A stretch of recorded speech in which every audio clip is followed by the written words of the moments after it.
Thibaut, thank you for joining us today, man. Thanks for having me, Alex. Yeah, appreciate you, man. You came from Chicagoland area, or? A little south of Chicago, Peoria actually. Okay. But I was up in Chicago area. I moved down recently a little bit. Yep. So, Thibaut, why don't you tell us a little bit about yourself and kind of what you've been up to over the last, couple of years here? Last couple of years. So, 2 years ago, I was transitioning out of college at that time. Or actually, no, that was about 3 years ago. But going from discovering at the time real estate is where I was. So I was in wholesaling, learning a little bit about acquisitions, that kind of thing, just getting my toes wet or my feet wet, sales, learning those basic skills. And then I think it was about 2 years ago, that I discovered solar. And so that was the point where I transitioned from real estate to solar. Basically just decided that was the career I wanted that was the industry I wanted to kind of go all in on. So went transitioned out of real estate into solar and actually started a sales organization in solar. No sales experience, no nothing. So it was a little bit of a little rushed for sure. I think I could have done it differently looking back. I could have started as a sales rep and learned a little bit before I really went all in on the business. But went into just dove in and learned what I had to learn to get to where I am now. So at this point, I'm in the construction side of the industry.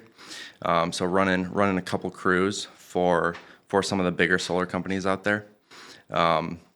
So we're labor only. It's more of we're recruiting, we're training, we're hiring guys, managing guys.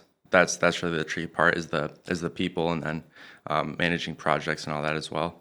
But yeah, we're really just a construction company. There's just a lot of tech involved, but residential solar installations is what we do. Yeah, One Earth Solar is the company. So take me back.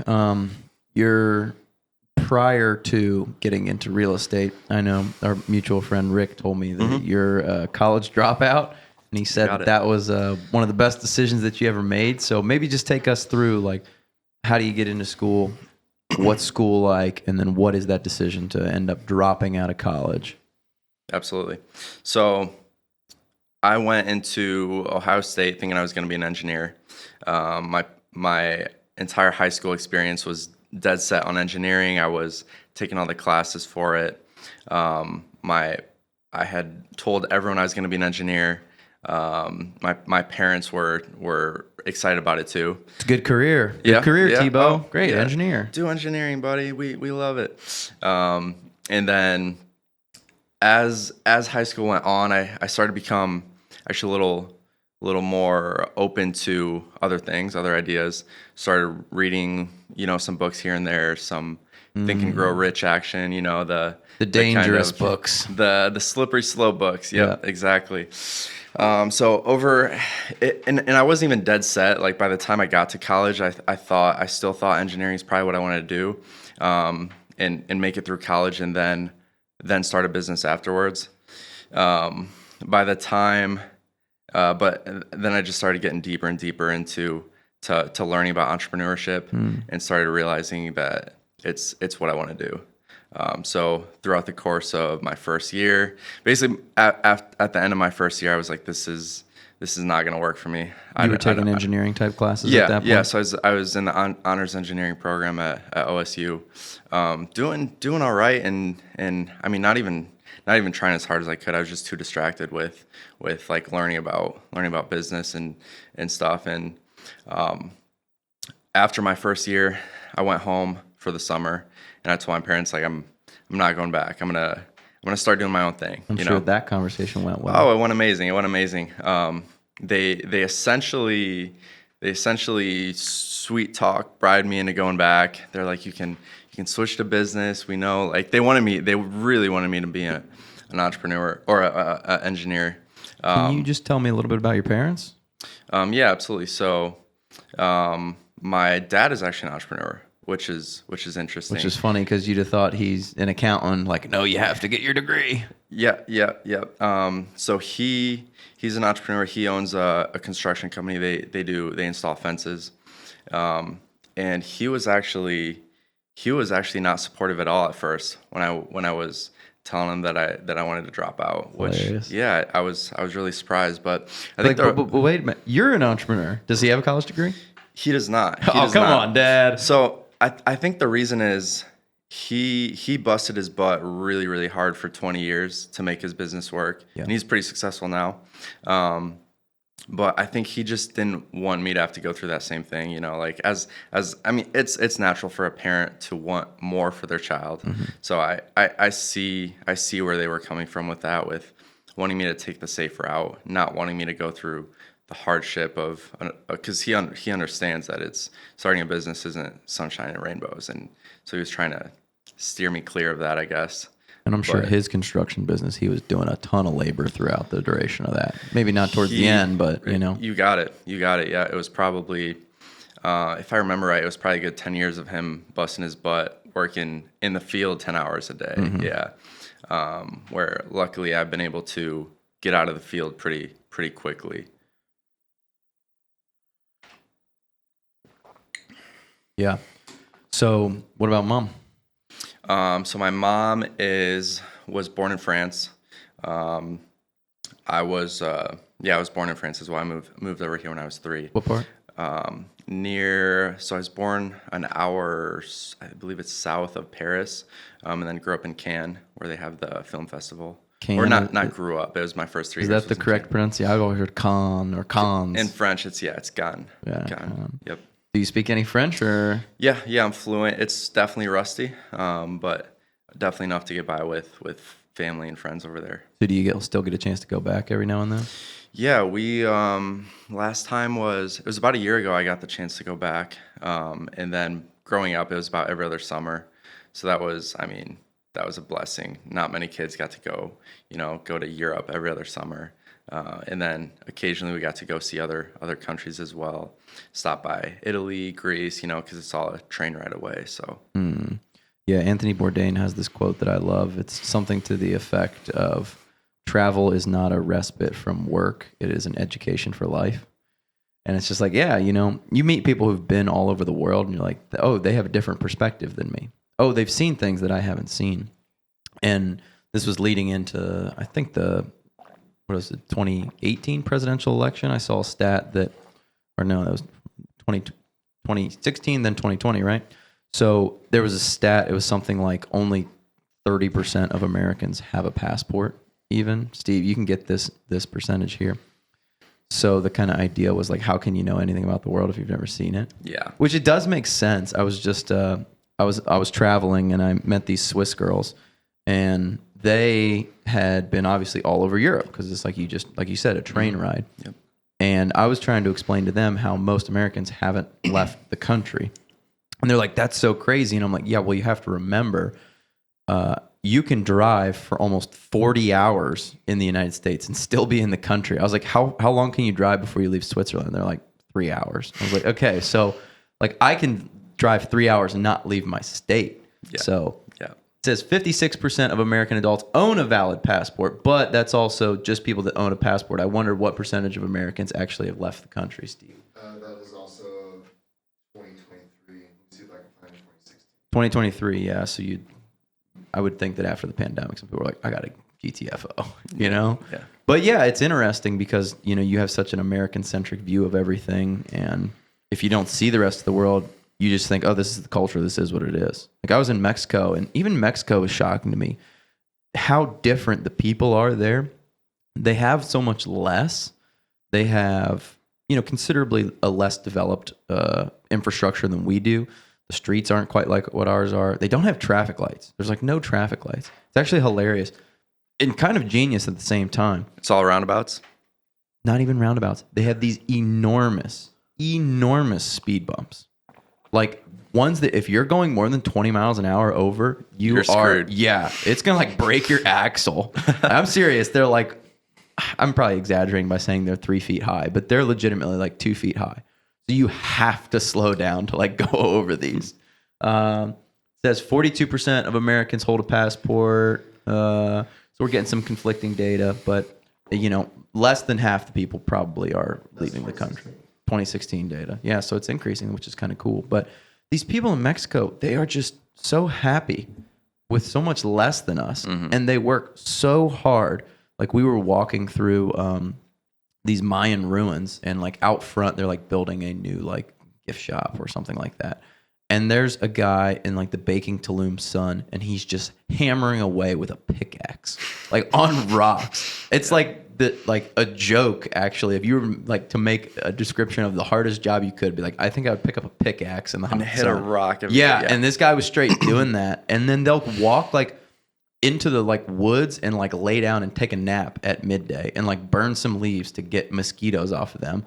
And then they just like go back at it, and they're all just so happy. They're laughing, they're joking. They're like, I don't know if you have any Hispanic crews, but they are just laughing the whole time that they're working. You're like, you guys are maniacs. This is crazy hard work. Yeah. But you just see a different world when, you know, you get a chance to travel a little bit. And I know, you know, 100%. we're off topic here, but it is all about perspective. It really is. Sometimes I think, this is so hard what I'm doing, yada yada, and then I'll remember that there's a single mom out there that's working harder than me to feed her kid and making significantly less. and making way, just to survive. You know, so it's that perspective. That perspective is huge for sure.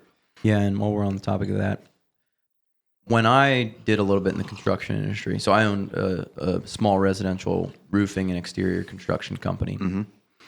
This idea really got hammered home, and there's an entrepreneur I love that says, work as hard as you can, but who you're working with and what you're working on is far more important.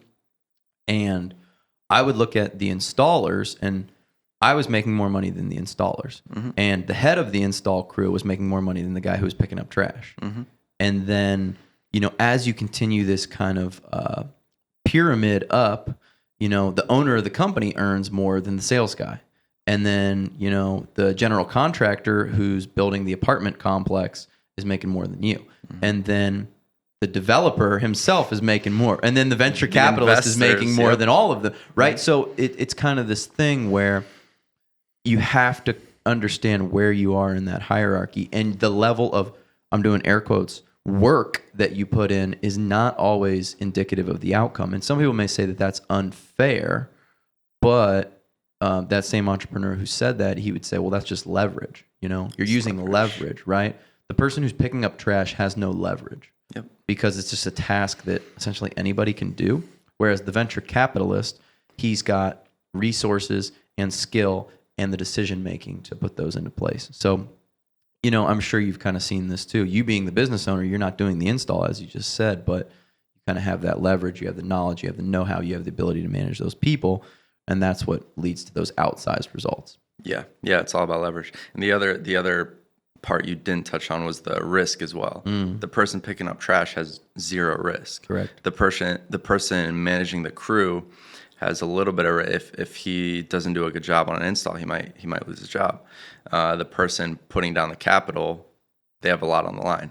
You know, so that's an aspect as well. And a lot of people don't think about that when they think about business and business owners.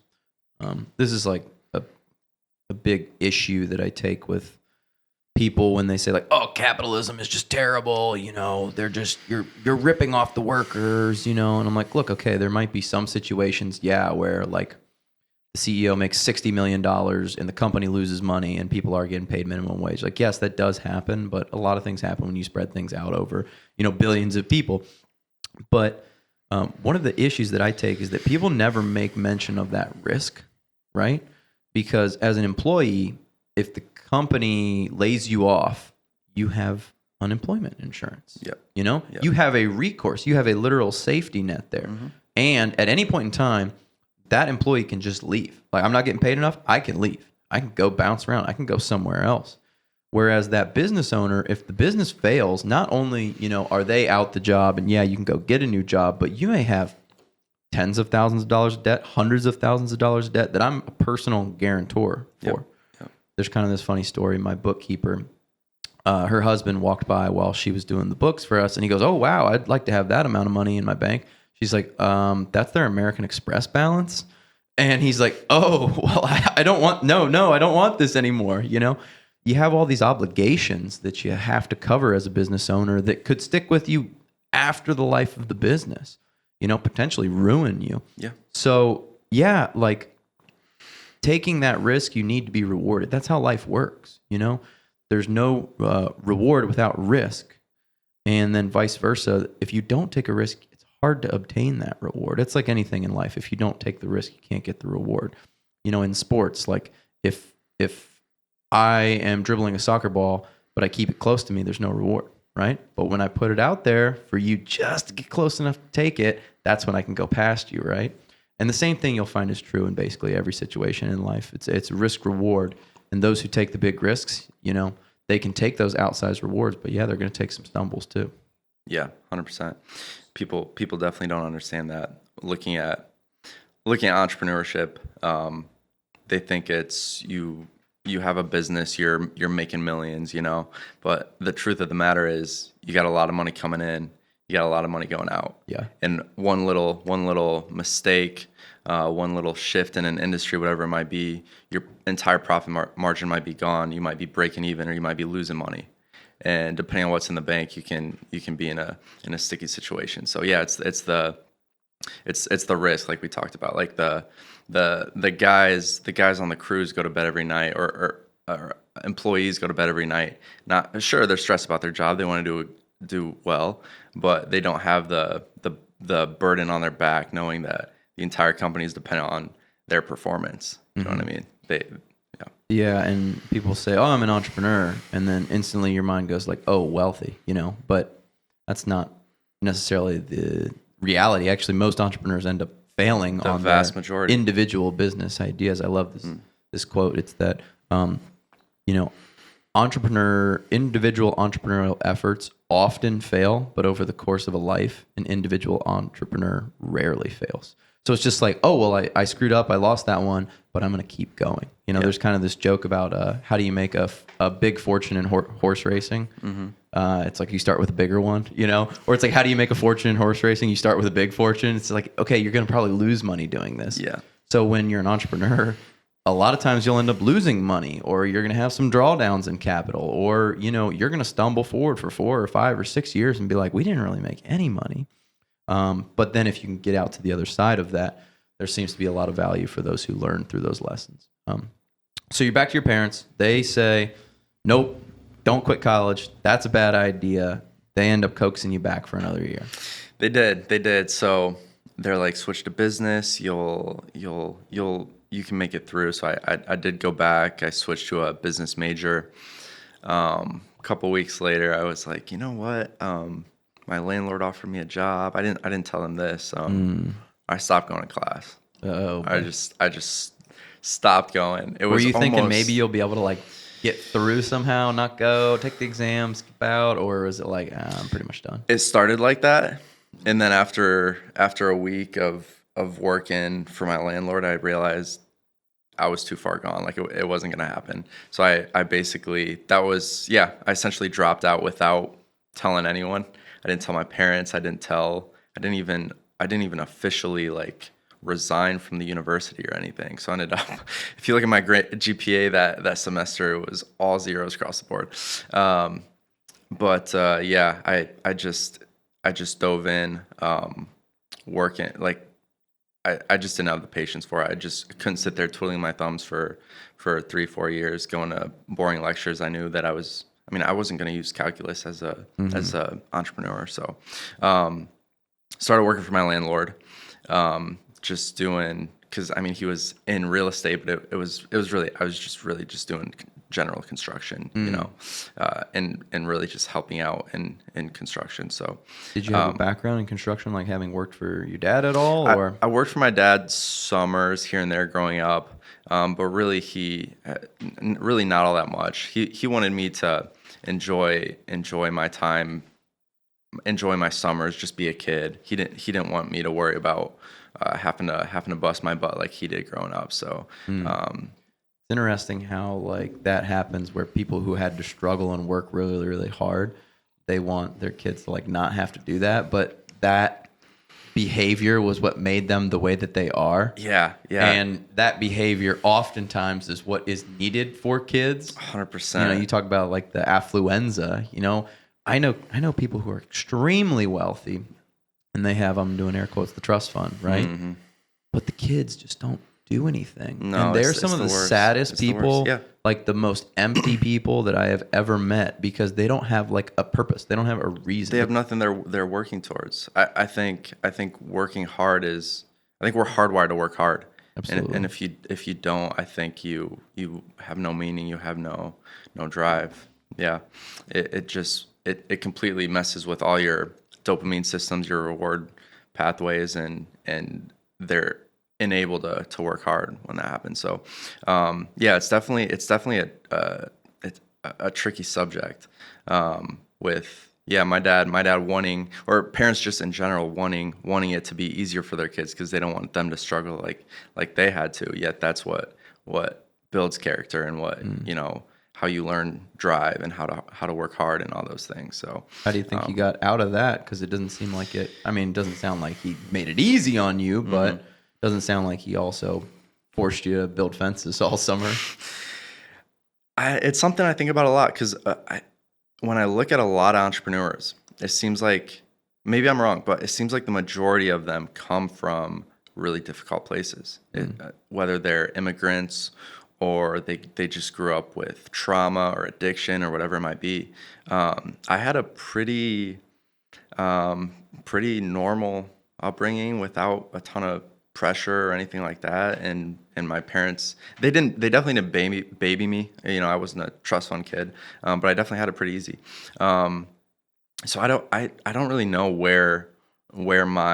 how I was able to overcome that, or where my drive comes from. It's something I've definitely thought about a lot, but I really don't know. Yeah, I mean, I'm similar. My parents both had, you know, good. We were middle class, upper middle class, probably by most metrics, and they similarly didn't force me to like work summers. You know, it's not like they fed me cash or anything, but I always just super driven, which I took it out in sports throughout the first part of my life, and was fortunate to be able to go play college soccer, but that just kind of persisted, and eventually it just sort of like transitioned into business. And I knew this was like my thing. I can take this and I can run with it. And there was sort of not going to be any stopping me in that field. And my parents were not entrepreneurs. My parents didn't ever push me into business. Mm-hmm. They always were like, oh yeah, well, we knew you'd get into business. And I'm like, what? They're like, oh yeah, we just saw that one coming. I'm like, oh, okay. But I didn't have incredibly difficult circumstances either. Mm-hmm. But I also didn't have it incredibly easy. Right. You know, there's kind of that flip side of it, that if it goes way too far in either direction, you're not going to be able to make it out. Like if you just have like a totally broken childhood, it's like, it's tough to overcome. Yeah, there's a couple of stories that you hear, and then we fixate on those, like, oh, well, LeBron James, you know, like, I'm like, okay, well, there's a million stories of people who are in a single parent household in a low income neighborhood that are still there. Yep. Or they got onto drugs. Survivorship bias, I believe that's called. Absolutely. Yeah. You look at like the companies that made it, like, you know, one of the ones that I always talk about is Liquid Death, because a lot of our brands are like, we want to be Liquid Death. Mm-hmm. And I'm like, okay, well, you know, the founder of that company was the former creative director at Netflix. So like, are you that? And also, do you have enormous resources behind you? But if that company would not have made it, you'd have been like, yeah, they were selling canned water. That's the dumbest idea that I've ever heard. Yeah. You know? Yeah. But since they made it, you're like, wow, that was genius. Yep. You know? Let's look at the graveyard of bottled water company, or canned water companies, you know? You know, remember like, what was it? The water steeples one? It was Boxed. BOXT or BOXED, maybe, like boxed water. You saw those for a while, and then they BOXED, boxed water, is better. Well, they're still going, but I do not see these in gas stations or places anymore. No, I've never even heard of it. Yeah. Well, you know, it's whatever. It makes sense. It's better for the planet. You know, it's a cardboard box that can be better recycled. because, this is something that I wasn't totally aware of, but we had this gentleman on the podcast, Barto Elmore, and he was making mention that, yeah, when an item says that it's recyclable, it is, but it's only recyclable like 2 or 3 times. So you can't just infinitely recycle plastic. Like, it degrades, and then eventually the quality of the plastic isn't good enough to put like water in it. Yeah. So again, yes, this company is making it, but the companies that never made it, selling canned or bottled or boxed water, obviously we don't know about them. So my brand partners, they don't use these companies as an example that you are unaware of. They use the one that like popped out the other side. Right. So you're with this landlord, you're doing some general construction. How did you get connected with him? Just I was kind of leading the charge on finding the house and dealing with the landlord for my roommates. In college. So this is my landlord for the house we had in college at Ohio State. And I just had been talking to him a few times, had told him I was interested in real estate. And when I kind of decided I want to find a way in, I think he had mentioned something about maybe working together at some point. So yeah, I talked to him and he said, yeah, you can. He offered me a job essentially. So I was driving around with him, starting to learn a little bit about construction. And then from there, I knew it was pretty low leverage. I was learning, some basic construction skills. He needed a grunt. yeah, right. Exactly. I wasn't learning the skills I knew I needed to be an entrepreneur. So I was at that point, I just clicked it on and started networking like a maniac. Like anyone I talked to, I told them what I'm doing. I was telling people, not like actually, but I'd go up to people on the street and say, hey, I'm getting into real estate. Do you know anyone like that? That was the kind of what I was doing is just like advertising to the world what I'm doing. So all my friends, all my family, I was telling them, well, except my parents, they didn't know yet. But yeah, just telling anyone I came into contact with a little bit about kind of what I'm trying to do, and just saying, hey, do you know anyone in real estate by chance? So I managed to get some really interesting people on the phone with me, and started to. And Rick was one of them. So yeah, and over the next about a month or so, I made quite a bit of connections. And Rick was actually the one that led me to Sean Graybo, who I started working for. So I started doing acquisitions in real estate acquisitions, which is the buying side of wholesaling. So it's kind of a sales. I mean, we're buyers, but really it's like a selling type of skill. You're selling the individual to go with you. Yeah, exactly. Yeah. So just can you maybe explain that wholesaling process for anybody that's unaware? Yeah, absolutely. So I got lucky. This was a smaller business, so I got to see a little bit of all of it. We had kind of a war room where I got to see the boss and kind of the higher ups, hearing some of their phone calls and being a little bit involved in some of the other things. But as far as the wholesaling process, it's essentially their marketing, whether it's they have cold callers or online paid ads, that kind of thing.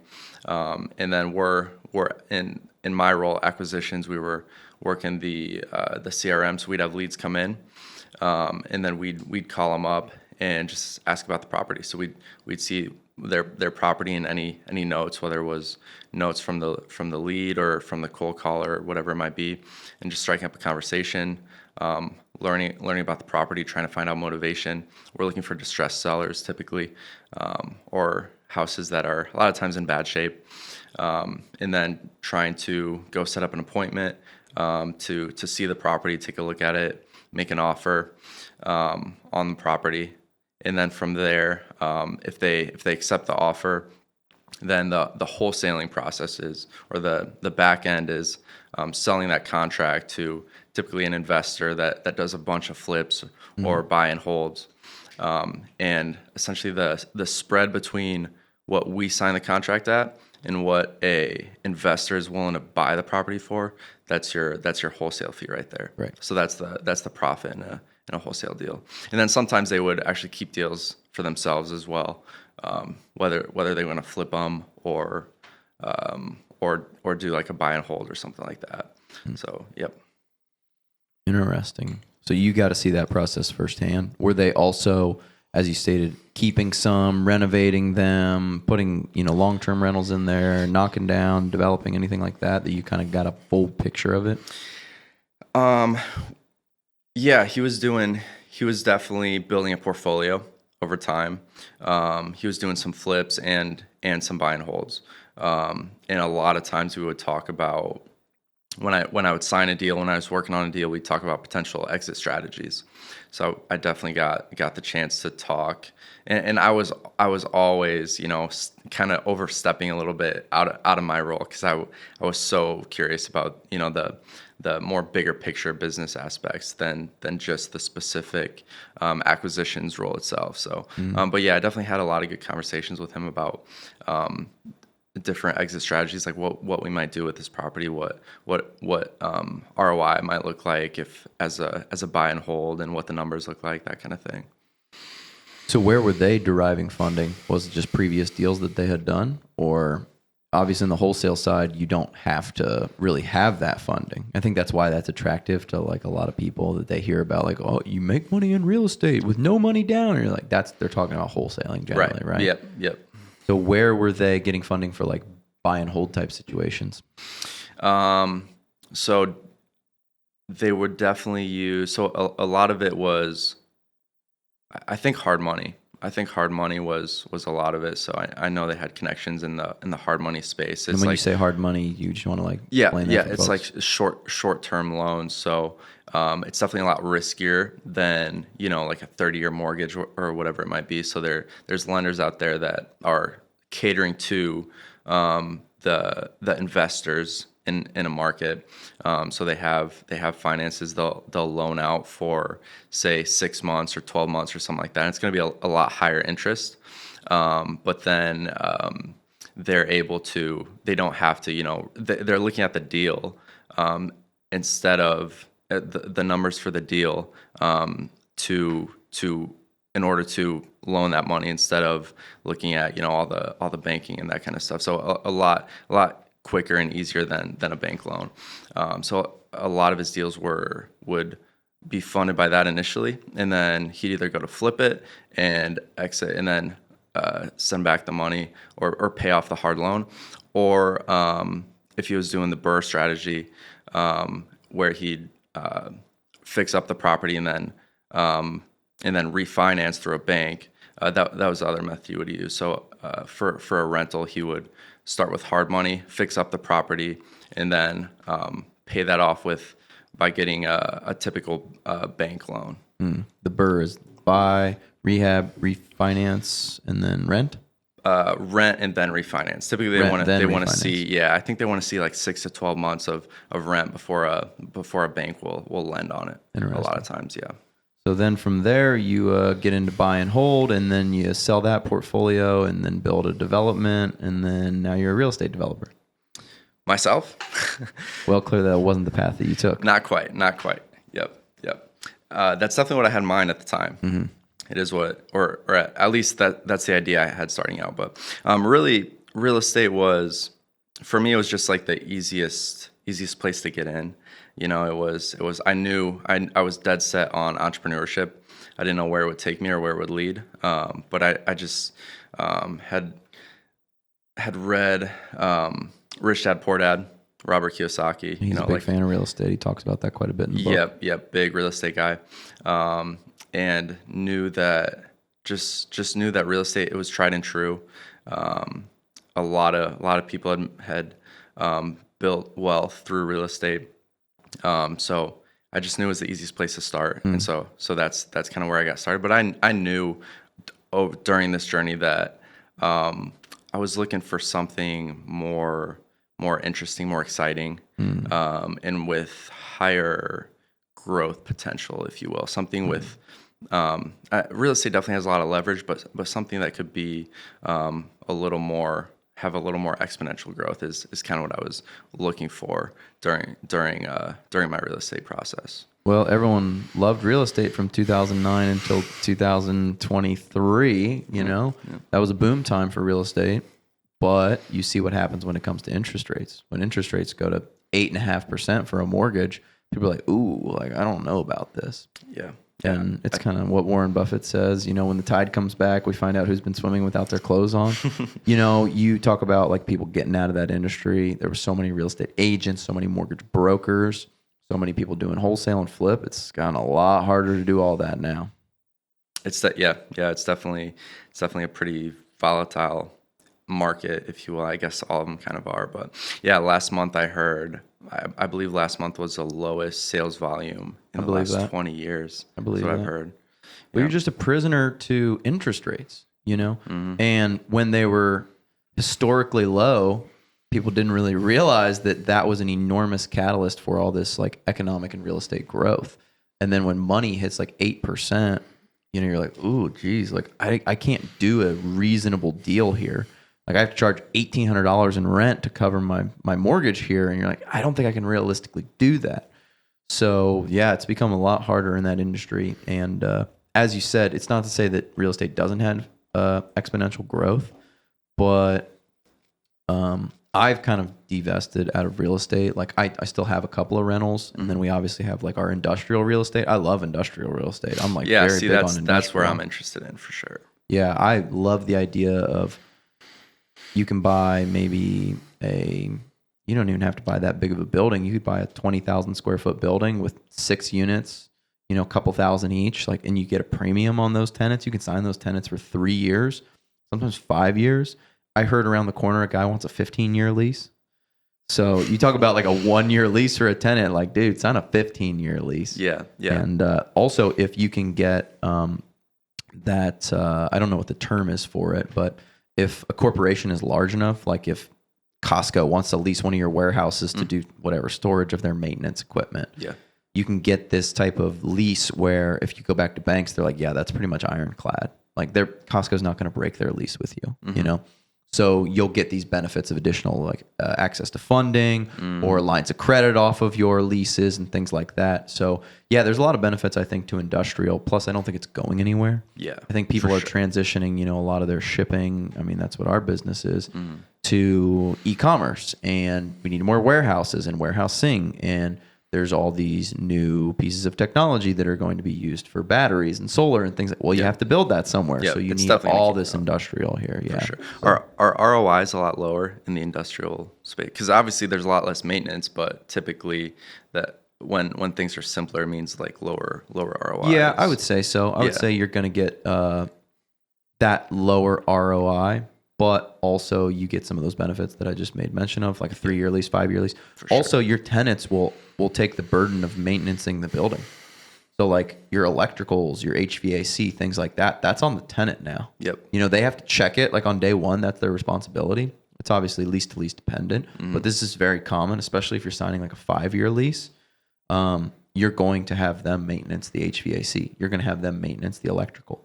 You know, if it's like something that's like hardwired into the building, like the plumbing, like you might have some sort of a split there, but like toilets, that's on you. Like you got to maintenance that as the leasee of the building. Right. So. Right. Yeah. When you're talking passive income, a lot of times residential real estate is not passive income, whereas it sounds like industrial is a lot more hands off when structured properly.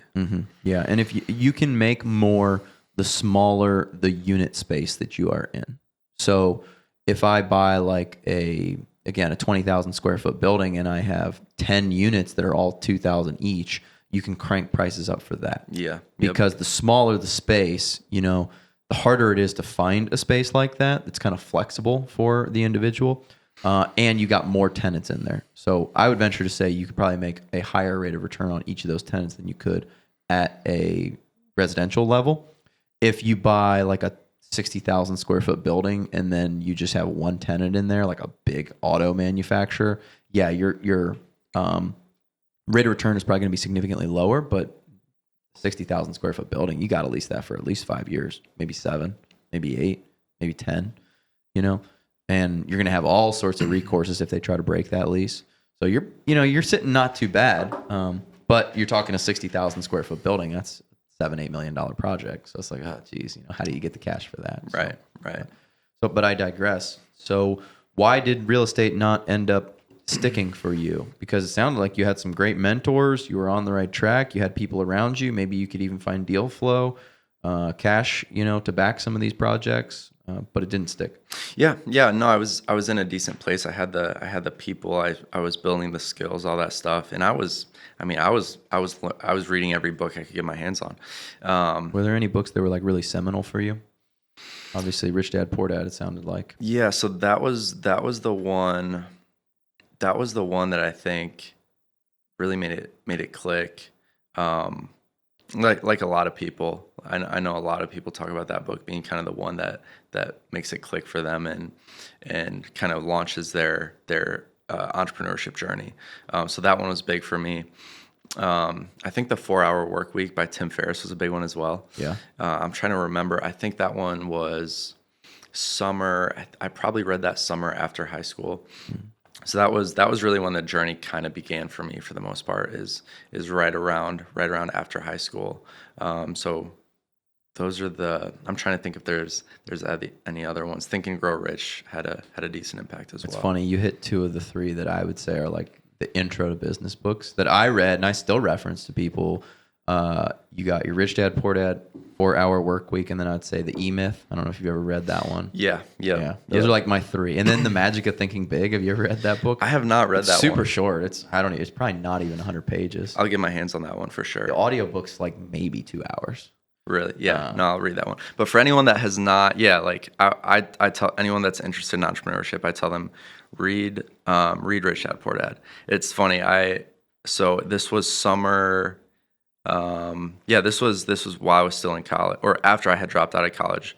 My buddies were still in college, or I had a few buddies that were still in college. We went down to during COVID, classes were out. We're like, let's go down to Florida. I was talking about real estate and what I was doing and started to get them excited about it. You're like the kid that the parents don't want their children to hang out with. Absolutely. Absolutely. Because, one of my buddies there, he's like, I have no idea what I want to do. I'm like a business major in a frat at college and I hate it, whatever. And he started getting really, really curious about the entrepreneurship. I gave him Rich Dad Poor Dad, told him, you're going to want to drop out after this. And he's like, dude, I'm not dropping out. I'm 2 years in, I'm not doing it, but I'll read it. And 2 weeks later, he told his parents he's dropping out of school. Oh my gosh. Yep. Wow. And we actually started doing a couple flips together.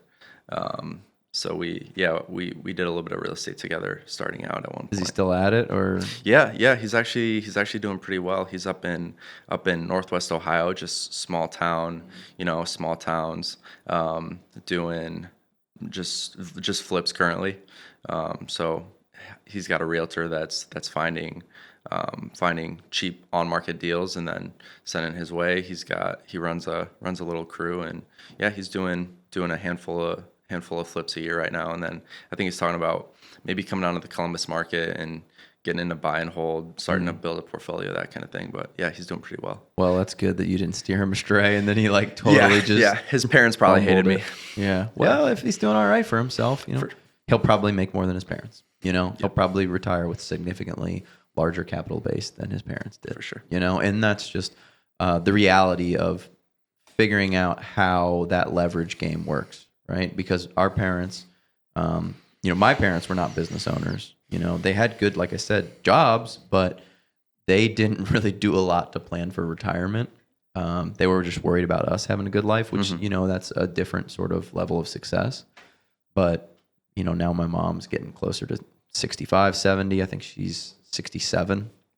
And she's like got her PERS, like the Public Employees Retirement System, but it's not nearly as big as it needs to be. If she lives to be 100, it's like, well, how is this going to work, right? Yeah. You were their retirement plan. Yeah, I am, and hey, if I have some kids, maybe mom will take care of them and she'll love that. Yeah. So it didn't feel like it was fulfilling to do the real estate thing. That's what it sounds like. Not so much that it wasn't fulfilling. It was more so it wasn't exciting. I wanted something. I wanted something unique or exciting or more novel. Unique, interesting. Yeah. Did yeah. it just feel like you were kind of following the same path a lot of people took? Exactly, And you're yeah. like, I don't know if I'm like these people. Right. The whole reason I got into real estate in the first place is because it was everywhere. I was exposed to it and was able to learn about it from a lot of different people. But it's funny because that's also the reason why I turned away from it. Since I was looking for something more unique, like I said. So that's what solar was for me. As soon as I discovered it, I essentially I fell in love. I was head over heels. I knew this is what I want to do. It was that spark that I was looking for, really, or it lit that spark. So you're doing business in solar in Ohio at that point in time? Is that where you discovered the solar market in Ohio? Yes, yep. So I started in Ohio. It was not a great solar market at the time, and I had no idea what I was doing, so that doesn't help. And so yes, I did maybe 6 months, something like that, in Ohio before heading out to Illinois and moving over there, since it's a lot bigger of a solar market. Yeah, I definitely want to talk about the different landscapes of solar markets in the United States, but how did you stumble into solar? Like, was there a person? Yeah, it was just a buddy of mine who's actually part of the business now. So he actually went to my high school growing up, but we had never spoken, I don't think. That's funny. That's like with my business partner. Not to say it we really? hadn't spoken, but Right. like we weren't the best of friends. Right. Yep. And so I saw him. I guess I followed him on Instagram or something like that, just through mutual friends.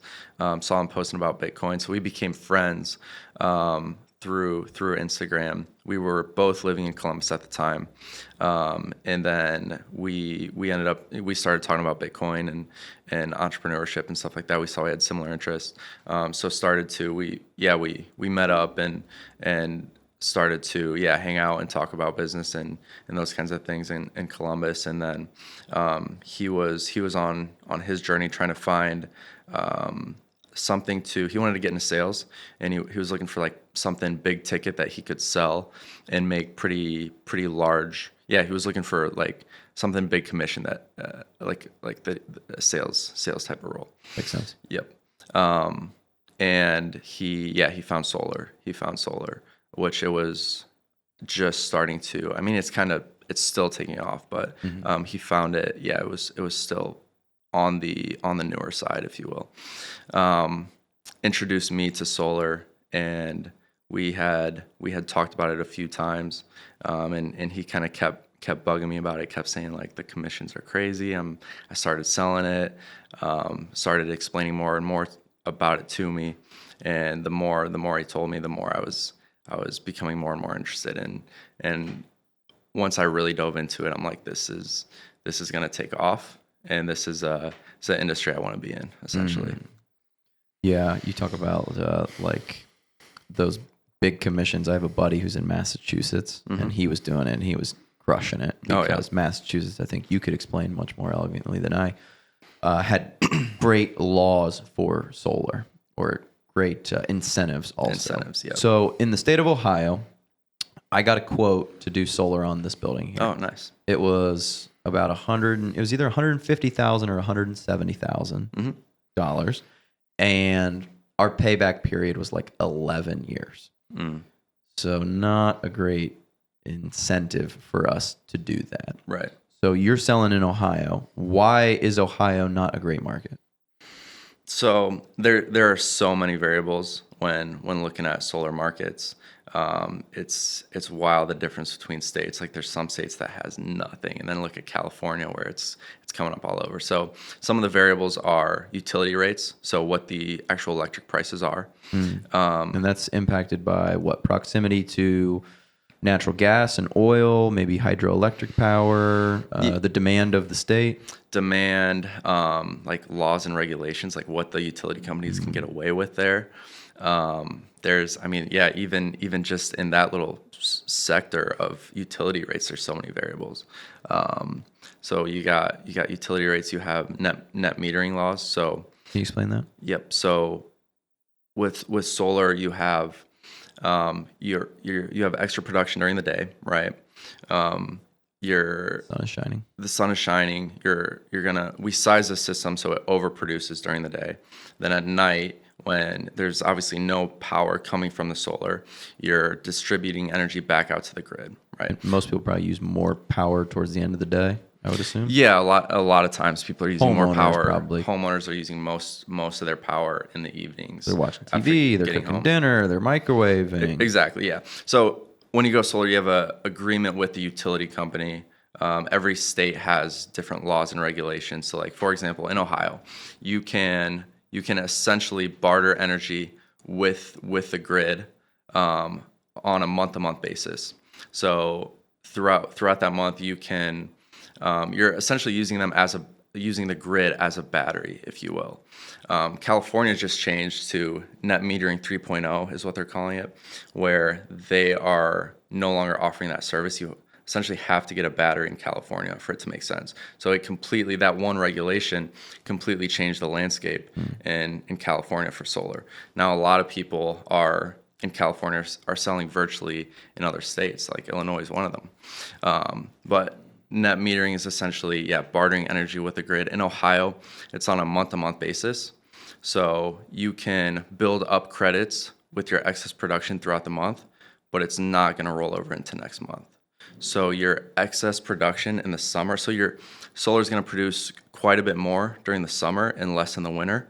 Right. So in Ohio, with month to month, you're not able to take that excess production in the summer and use it to offset the smaller amount of production you're getting in the winter.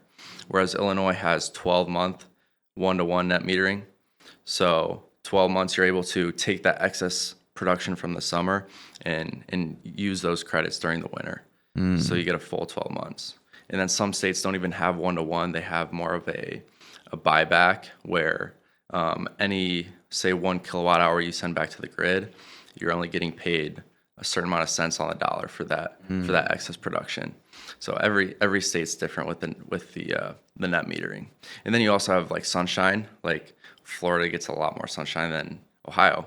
So that's another variable as well. Construction costs, labor costs, they're a lot more in California. They're dirt cheap in Texas. So a lot of different variables at play there. Interesting. So hypothetically, as an Ohioan, let's say I know, and I'll let you get to this, I can't install as big of a system as I want, right? But let's say I install a system that is enough to cover my own home. And then I produce 110% in July. So come the next month, that 10% is gone, right? Is that correct? Correct. It might carry over. It might roll over for 1 month. But nothing beyond that, yeah. So like maybe I get a little bit of benefit in August for September, but come September, once it starts to get cloudy, I'm making 60% of the energy that I actually need. I'm paying for that 40%, and that extra 10% that I got is gone now at this point in time. Right. For the next month. See, typically we size solar based on offset, so on annual offset. So like whatever amount of kilowatt hours you're using on, we'll look at someone's bill for their last 12 months and see how much energy they're actually using. We'll size a solar system with our software that based on the estimates of the software is going to produce that same amount of electricity throughout the year. And so in Illinois with 12-month net metering, as long as you have 100% offset, meaning the panels are producing the same amount that the homeowner is consuming, they won't have to pay for any energy usage. There'll still be, it depends on the utility company, but there's typically still like a connection fee, like $7, $12, something like that. Basically a fee or a fixed fee you're paying for the right to have net metering essentially. But yeah, in Illinois, you'd have a clean slate. In Ohio, with that same solar system, you're going to be since you're overproducing in the summer, those credits won't roll over. So in the winter, you're going to be paying for some energy usage. Yeah. Yeah, and what I found out here was that I still had to be connected to the grid, because if we didn't have enough power and there was a fire potentially like in the building, like I need to be able to, have the exit lights still on, the emergency sprinkler systems and things like that. Those still have to be there. So there's no way for me to like deconnect from the grid and produce just exclusively my own Yep, power. yep. So you're talking about a grid tied system. So right now, almost all the solar that's going up is grid tied. So it's interacting with the grid. It's not just for the reasons you're talking about. Like, yeah, you definitely need, unless you have a backup battery. Yeah, you have to be grid tied just for emergency purposes. But also, the biggest reason is because you're using the grid kind of as a battery. So the grid is like at night, like I mentioned. So you're overproducing during the day, and then at night the solar's not producing. You need to pull your energy from somewhere. So you're pulling from the grid, right? So unless you have a massive battery big enough to ensure that you have enough energy to power all your loads and everything, you wouldn't be able to be completely disconnected from the grid. And then even if you were able to have a battery big enough, really the last issue is during the winter, you're going to have much lower production. So you'd have to massively upsize your system in order to have enough solar production to power your building during the winter. If that makes sense. So the big issue, at least at the utility company level, is storing that energy, correct? What do you mean utility company level? So, right, like let's say it's oil, right? Oil, pretty easy to store. Yep. As far as I know, it's able to be stored for long periods of time. I'm sure eventually at some point it starts to degrade. For sure. But that's why I can pull oil out of the ground today, go throw it in a storage container somewhere, and then when I need the power, I can just pull the oil out, burn it, turn turbine, and we're generating power. With solar, if I pull that energy out of my hypothetical well in July, it's not that easy to store it until December. Am I getting that kind of correct? Yeah, exactly. Essentially, there is no storage. Right. There's no storage. So is that kind of the case the utility companies are making as to why they can't pay you one to one? Essentially, like, hey, you produced, let's just say, total free market, I can produce 200% of the energy that I need in my 6 months. The utility company doesn't have anywhere to store that 100% of the energy that you created. So they're like just sending it out to other houses. Exactly. That excess production you're sending to them, they're just going to power your neighbor's lights and everything. Yeah, they're not actually. They have very little. The only way to store, there's a lot of ways to store energy, obviously, but the main way that is actually in use right now is batteries, battery backup, which are very expensive, and especially on a grid scale, it just with the current prices of batteries and everything, it doesn't make sense. So it's definitely something that utility companies and even homeowners, you see a lot of homeowners getting battery backup, especially in California. But yeah, the only way to actually store that energy is in batteries. So right now, most of that excess energy is just going to power your neighbors' homes. So the energy generation is pretty easy. It's cheap. Solar is, I believe, the cheapest form of energy right now, besides maybe offshore wind. The tricky part is storing it because of the price of batteries. So am I correct in saying that solar, offshore wind, and any other like electronic derived energy all has to be battery stored or immediately generally used? That is correct. It's either got to be stored in some form or it's got to be used essentially right away. Yeah. But a battery would not be like infinitely storable, or it would have to be consumed relatively soon after storage. Oh, in a battery, I believe I'm not sure about how long you could store that energy in the battery, but I mean, if you're using a battery as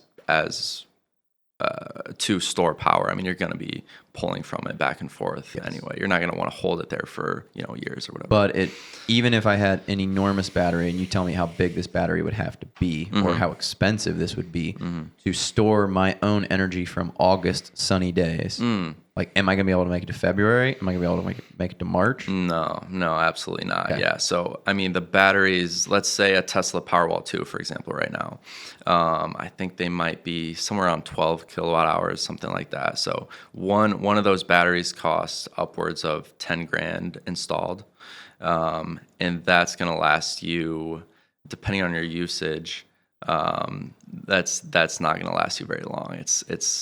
You'll have, even with solar running at that time, you're only going to be okay. So let's say you have no solar production. 12 kilowatt hours might get you through like half the day, essentially. Oh, okay. So we're not talking weeks or even No, like a no, month. no, not at all, not at all. The thing is, so when you do have solar and a battery, you're able to, and the grid goes out, you're able to essentially have a system that is off grid, right, for a short period of time.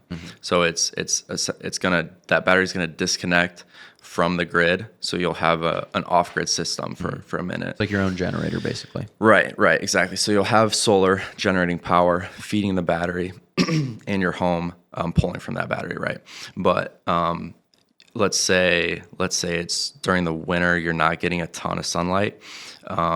You're not going to have enough production to last any substantial amount of time with that setup. In the summer, you might be fine. You might be fine for a few weeks. Like there's definitely people in Texas when they had the weather issue and tons of homes were out of power.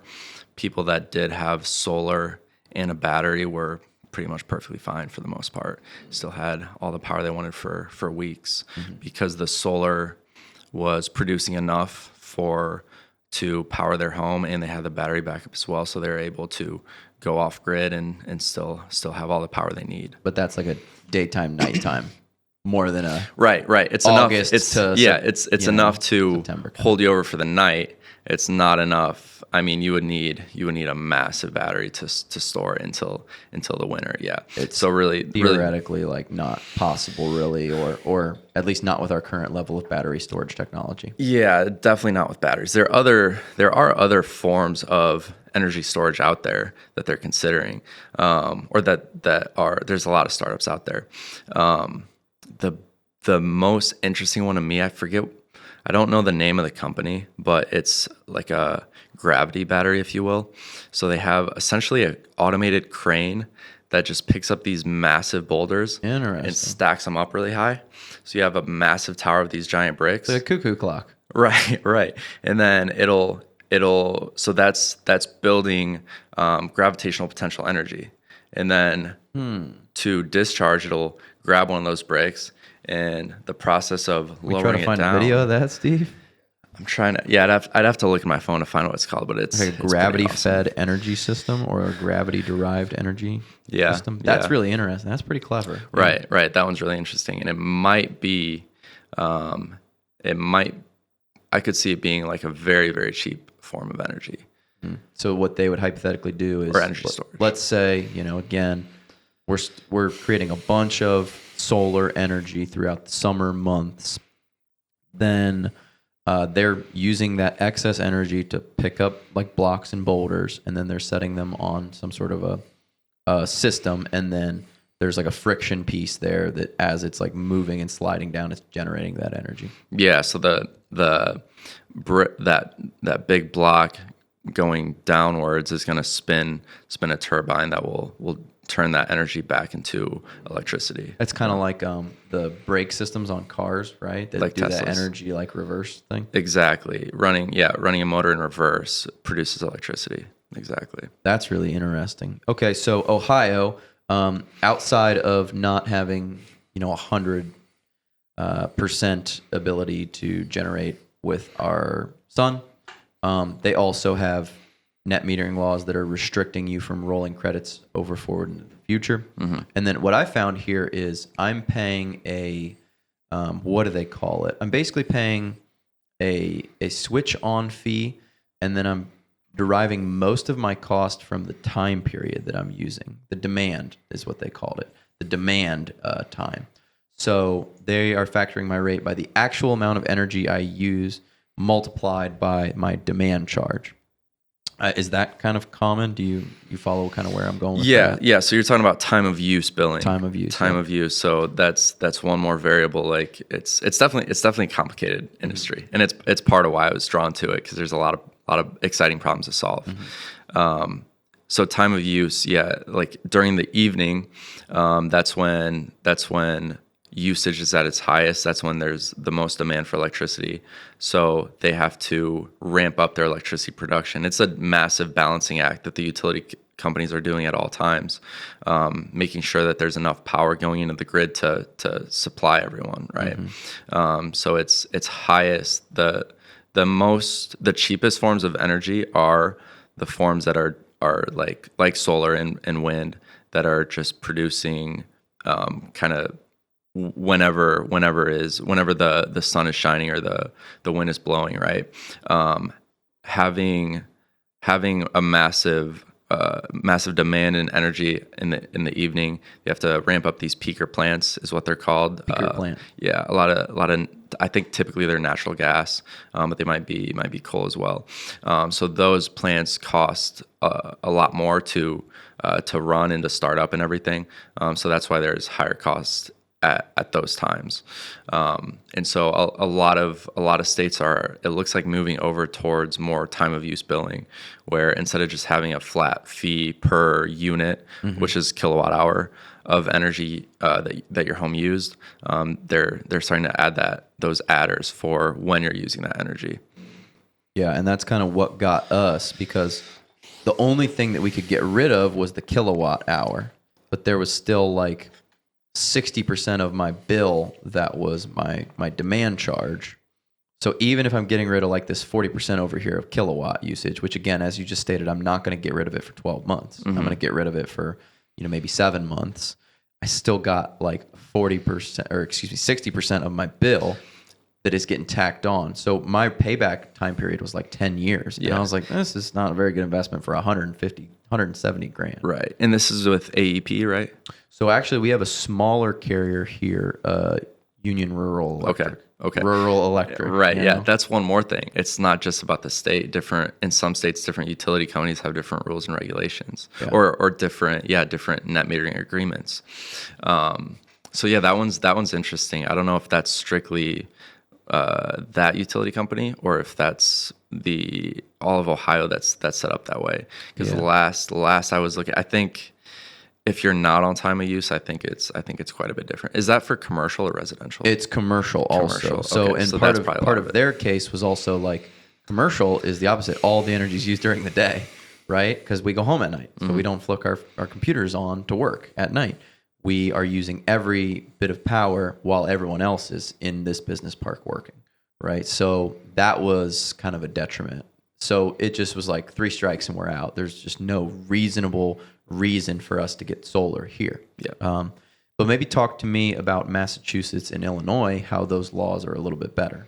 Yeah.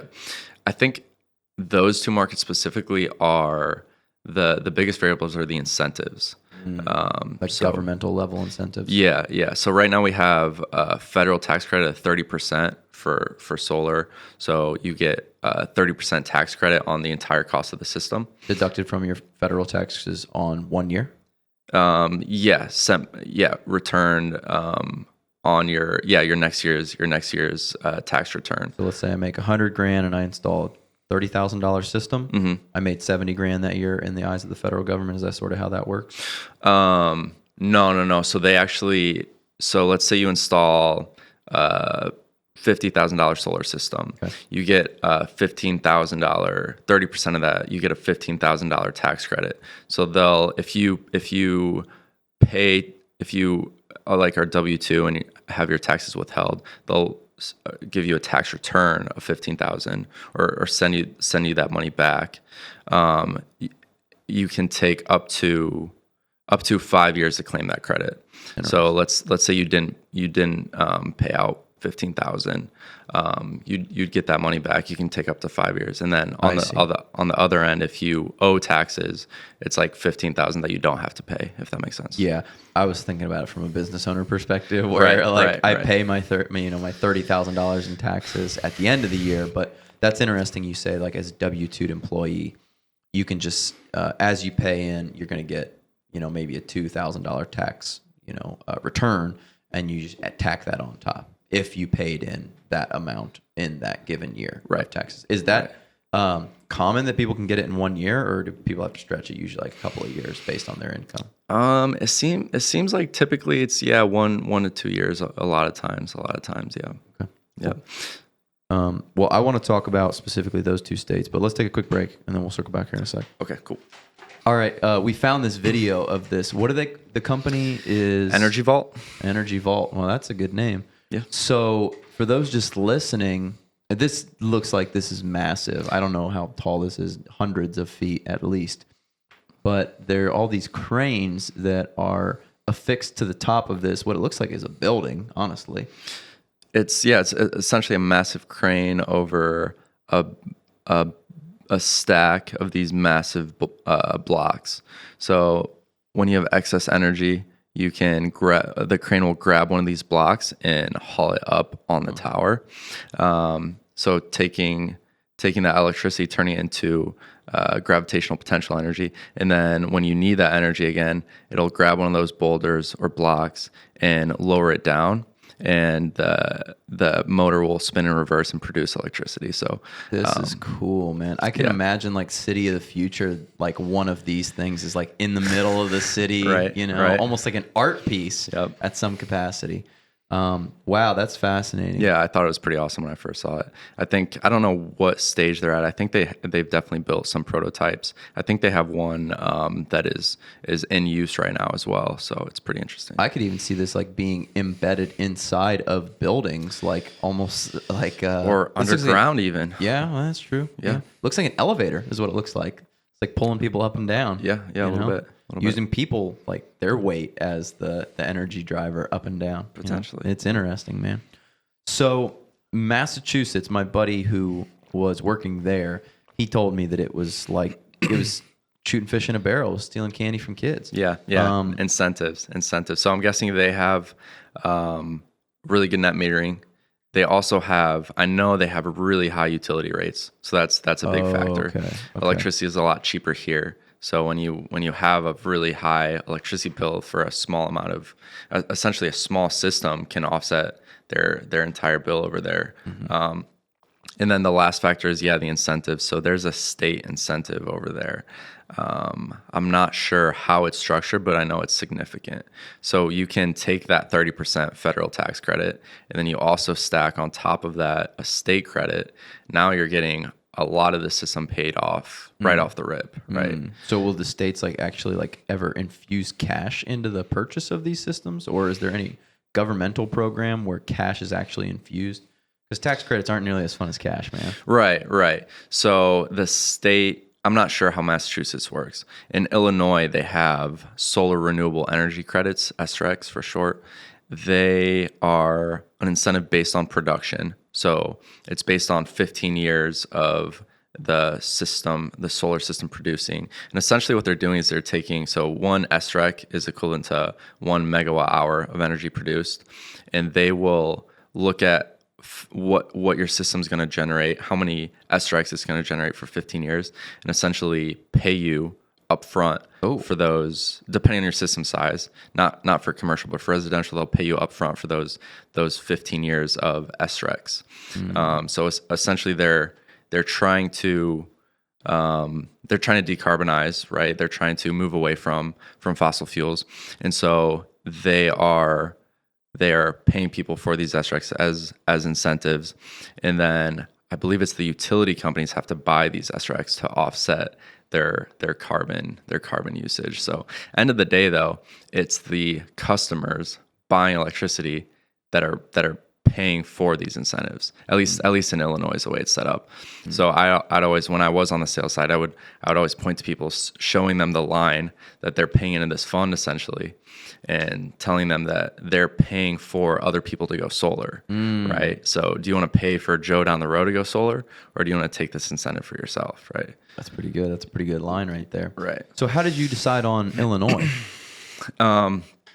We were looking at, we were doing some market analysis and just looking at what markets are doing well, are set up in a way that makes sense right now, and the markets that are going to continue to grow. So that's what we're looking for, and something that ideally wasn't too far. So we we did a sales blitz. So we went out for a couple weeks, just going door to door, middle of winter, in near Chicago. It was not a good time, but we did a few deals, and I really liked the area, and I knew that that market was going to take off. So after that sales blitz, we got a little bit of traction and decided to move into that market. Were there other markets that were on the potential for you? Were there other sales blitz states? We were looking at Massachusetts. We were looking at New Hampshire. A lot of the East Coast has really high energy prices. What's the reason behind that? The Farther energy away prices. from the oil and gas, or I'm not sure actually. I don't know what all variables come into play as far as like establishing the energy prices, but it's crazy. You see some massive differences. I know in like there's places where it's around 10-12 cents a kilowatt hour, at least a year ago. I mean, things rates have gone up pretty substantially over the last couple of years. What would that kind of equate to for like an average bill for a household?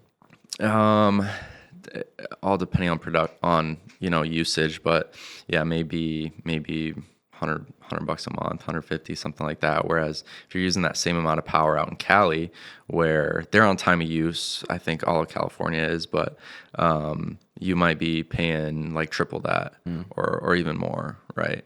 And I think Massachusetts, like a lot of the East Coast states have those similar power rates. $300-400 kind of Right. per month bills. Right.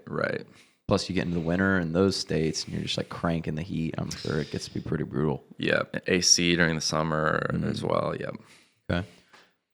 So you land in Chicago, and you're starting by selling, right? That was kind of the initial idea. Is like Started sales. Yeah. don't reinvent the wheel, kid. Go out and start selling. And then, generally, how those solar organizations work is you are the salesperson, you sell it, and then there's a company that comes in and would install, or you'd buy panels from a company and have them install. Is that about like it? Really, as a sales organization in solar, for the most part, yeah, you just partner with what you call an EPC, engineering, procurement, and construction solar company. All in one basically an kind installer. Yeah, an all-in-one, full process installer.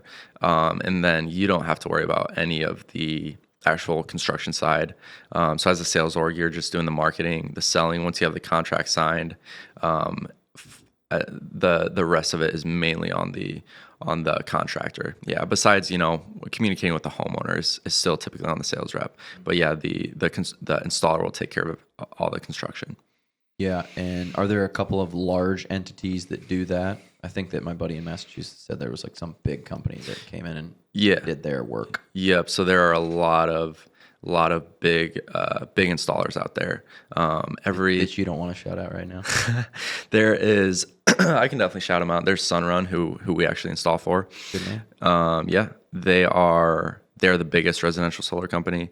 There's SunPower. So I mean, there's a lot of big players in the industry, and then there are each one has a different kind of setup. There's, for example, Freedom Forever. They were strictly just doing the installs. So sales orgs would partner with them, and they would strictly do the installs. I think they actually did switch over to starting to do sales now. There's Sunrun does full service. They do partner with dealers. They also have internal sales reps. Their biggest piece is the lending. The lending has a big impact in solar. So interest rates going up right now is definitely shifting the market a decent amount. Yeah, my buddy in Massachusetts, he would either loan or do leases for the actual technology. Mm-hmm. So then he would, your bill's $400 a month, but I'm going to install something that'll cover your $400 or maybe even cover a little bit extra, and then that extra $200 that can go to your loan on your solar panels. So it's like, yeah, you're gonna pay $0 a month and get these solar panels. It's essentially gonna be like no cost on a month-to-month basis, or I'm knocking out your power and there's no cost for the panels. He's like, yeah, it was great. It was so easy. Yeah. I don't know if that's changed. That was a couple of years ago. He actually got out of the business. Oh, okay. But yeah, that's PPA or leases. They're both essentially the same thing, but is where the construction company is still going to actually own, or actually the lender is still going to own the system, and you're essentially leasing that energy from them. So there's no debt associated with it, which is really awesome. However, in that situation, you don't get the ownership benefits of having the solar. So you're not getting, you don't own the system. Right. So you're not getting the additional ownership benefits, the added value to your property and that sort of thing. The other option is a loan, where you're taking out a loan, like you mentioned, and you're taking on debt to get the system installed, to purchase the system. But then you have full ownership rights of it. Interesting. So you're selling, you're doing the sales organization type thing. Assumed that someone is coming in, doing an install and the procurement for you. Where did you decide that wasn't the system to go in? So it was a few partnerships really that didn't pan out. So those are good for you. Yeah. It was. I mean, at the moment, but they're good for you. For sure. You got to go through it. So I think going into it, I was curious about the install side, but it wasn't until kind of we had given it a go I had given it a go at the sales side over and over, and just hadn't really gotten traction that I realized that was the route I wanted to go. At first, I was trying to partner with someone that would manage the sales side, and I would take care of the install side. We could be a full service solar company. And after like my third take at that, and just not having a partner that can cut it on the sales side, I decided I'm just going to go all in myself on the build just an install org, not worry about the sales, essentially. And so are you solo, or do you have a business partner for that? So I have two partners currently. I have two partners, and we're still figuring out equity and that kind of thing. But I definitely have a couple partners managing everything with me for sure. Yeah. So what does it look like as an installer for solar panels? Obviously, you are getting your hands dirty. You're not just selling it and moving on. Yeah. Someone else is selling it and moving it to you. Right. It's construction. A lot of variables, a lot of headache to deal with. So the labor side, our setup currently is subcontracting. So the major materials are provided to us. We're in charge of the wire, the conduit, the miscellaneous materials, if you will. So we send out a crew. We'll have a crew go pick up the materials from our general contractor, go to the residential address, knock out the install. And then we're in charge of the inspection, so scheduling the inspector to go out there, take a look at the system, approve it, and then from there we hand it off to our GC partner from there. So it sounds simple. Where typically a crew will go out and knock a job out in a day. I mean, we got a crew that can do a 60 panel in a day, no problem for the most part. The complexity comes into play when you're talking about the amount of things that can go wrong. Yeah. You got roof leak. It's construction, so anyone in the construction industry can understand. You got so many little issues that can come up that need addressed. When every install that we have go up, I mean, we're at about an hour and a half radius of working area, if you will. So if you have a roof leak that happens that you find out about on an hour and a half away, one way, and then you got your job is on the other side that day, and then you have an inspection down here, there's just all this coordination going on, right? So the process of getting things to go smoothly, and this is any business, right? Trying to make things happen smoothly is the goal, and really the primary job of the business owner or the CEO. But yeah, that's the area where it gets tricky, is things going wrong and problems stacking up and service calls and things like that. It starts to get hairy. The callbacks are the worst, man. Callbacks, yeah. A lot of times. It's going to take 20 minutes, but somebody's got to go do it. And then, like you said, it's an hour away. Well, the worst, yeah. And the worst part is you go all the way out there and you forget one thing, and now you're screwed. Now you got to go back again. Yep. So we have a lot of service calls that should have been like a quick 20-minute fix that we end up going back to like 2-3 times. Oh, and those are the worst. So we're really trying to eliminate those. So what will it look like as the company scales? Will you end up taking in-house some of the actual physical installers, or is that not really part of the process? You continue to use sub crews for that process. So we are the sub crews. So we have in-house installers. Yeah. Okay. So we got those are employees. we got 11 employees, boots on the ground right now, doing the actual install, and that's our primary job is like hiring, training, and managing these installers. Gotcha. I heard you say sub, so I thought that maybe there was like a gap there, but well, that's helpful, but you have to keep those guys working. That's always the most difficult thing in construction. Everyone's like, well, why don't you have your own crews? And it's like, because if my crew isn't working, they still need to get paid. You know, they don't want to work 2 days a week and be like, well, hey, sorry, we're just not that busy this week. You're not getting any money for the day 3, 4, and 5. Like, it doesn't work like that. Yeah. Good luck having those guys stick around. Yeah. So that's the difficulty. And 11 guys, that's a pretty big force of folks. Yep. It's a lot of guys to keep busy for sure, and it is a balancing act. 100% is what it feels like, because you got a pipeline coming in of work you have to perform, and then you also have you have to manage that with the amount of work capacity that you can handle. And then let's say you have 2 rain days one week, or 3 rain days, or whatever it might be, anything that comes up, now you're out of balance, right? And you got to try to balance that out somehow. So yeah, the process of keeping guys busy, but also keeping the people you're fulfilling the work for happy. It is a very, very delicate balance for sure. What's the breakout between like commercial and residential for you? For us, we've installed one commercial project currently. It was a church we installed on, so everything else has been residential, 99% residential. However, we are definitely trying to get into the commercial industry. We have or commercial space. We definitely have. I think we have about a dozen contracts out right now or our sales partners have about a dozen contracts out right now with us as the installer. So we're hoping to land some commercial deals here soon. So what does scaling this business fundamentally look like for you? That is a great question. There's a lot of different routes we can go scaling.